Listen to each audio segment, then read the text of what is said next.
ହ୍ୟୁମାନ ସାଗରଙ୍କ ମୃତ୍ୟୁ ପଛରେ କଣ୍ଠଶିଳ୍ପୀ ଅର୍ପିତାଙ୍କର ହାତ ରହିଛି। ରାତି 2ଟାରେ ଏମ୍ସ ହସ୍ପିଟାଲରେ ଯାଇ କ'ଣ କରୁଥିଲେ ଅର୍ପିତା?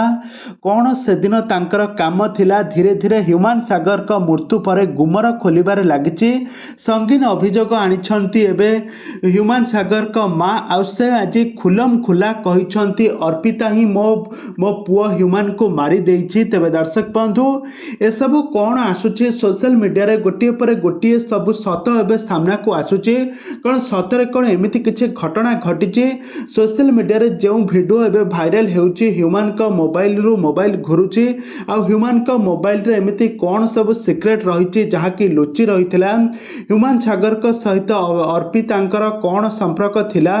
ତାଙ୍କ ସହିତ କି ସମ୍ପର୍କ ଥିଲା? ଆଉ ବର୍ତ୍ତମାନ ସମୟରେ ଏମିତି କାହିଁକି ଗୋଟିଏ ପରେ ଗୋଟିଏ ଖବର ଏବେ ଭାଇରାଲ ହେବାରେ ଲାଗିଛି? ଏବେ ସବୁ ସତ ଆଜି ହ୍ୟୁମାନଙ୍କ ମା ଆଉ ତାଙ୍କର ସାଙ୍ଗସାଥୀମାନେ ଆଜି ସବୁ ସତ କହୁଛନ୍ତି।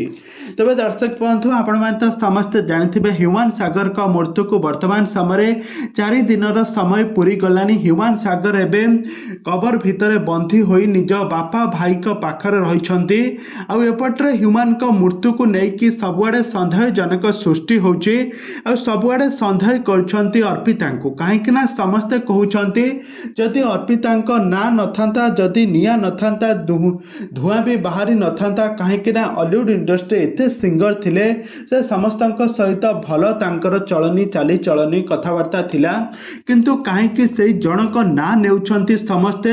ଆଉ ସମସ୍ତେ ସେଇ ଅର୍ପିତାକୁ ଦୋଷ ଦେଉଛନ୍ତି। ସେଇ ଅର୍ପିତାଙ୍କ ପାଇଁ ହିଁ ହ୍ୟୁମାନଙ୍କ ପରିବାର ଆଜି ଛିନ୍ନ ବିଚ୍ଛିନ୍ନ ହୋଇଗଲା। ଆଉ ସେଇ ପାଇଁ ହିଁ ତାଙ୍କ ସ୍ତ୍ରୀ ଆଉ ତାଙ୍କ ଝିଅ ତାଙ୍କଠାରୁ ଦୂରେଇ ଗଲେ। କିନ୍ତୁ ଅର୍ପିତା ସେଦିନ ରାତିରେ 2ଟା ରାତିରେ କ'ଣ ପାଇଁ ଏମ୍ସ ହସ୍ପିଟାଲ ଯାଇଥିଲେ? ଆଉ ହ୍ୟୁମାନ ସାଗରଙ୍କ କ'ଣ ପାଇଁ ହଠାତ୍ ତାପରେ ତାଙ୍କର ମୃତ୍ୟୁ ହୋଇଗଲା? ହ୍ୟୁମାନ ସାଗରଙ୍କର ଆଗାମୀ ଦିନମାନଙ୍କରେ ସେ ସବୁବେଳେ ସିନା ଜୀବିତ ରହିବେ, କିନ୍ତୁ ତାଙ୍କର ସବୁ ସତ ଆଜି ସମସ୍ତଙ୍କୁ ସାମ୍ନାକୁ ଆଣିବା ପାଇଁ ଏବେ ସବୁଆଡ଼େ ଅନୁରୋଧ ଚାଲିଛି। ତେବେ ଦର୍ଶକ ବନ୍ଧୁ, ଏବେ ହ୍ୟୁମାନ ସାଗରଙ୍କ ଆପଣମାନଙ୍କୁ କ'ଣ ଲାଗୁଛି? ହ୍ୟୁମାନ ସାଗର କ'ଣ ଅର୍ପିତାଙ୍କ ସହିତ ତାଙ୍କର କିଛି ସମ୍ପର୍କ ଥିଲା ଯେଉଁଥିପାଇଁ ଆଜି ହ୍ୟୁମାନ ସାଗର ଏମିତି ଆଜି ଦୁଃଖ ଭରା ତାଙ୍କ ପରିବାର ଛିନ୍ନ ବିଚ୍ଛିନ୍ନ ହୋଇଗଲା ଆଉ ହ୍ୟୁମାନ ସାଗର ଆରିପାରିକୁ ଚାଲିଗଲେ? ତେବେ ଦର୍ଶକ ବନ୍ଧୁ, ଏ ସମ୍ପର୍କରେ କ'ଣ ରହିଛି ଅଧିକ ଅପଡେଟ୍ ଜାଣିବା ପାଇଁ ହେଲେ ଆପଣମାନେ ଆମ ଚ୍ୟାନେଲ ସହିତ ଯୋଡ଼ି ହୋଇ ରୁହନ୍ତୁ।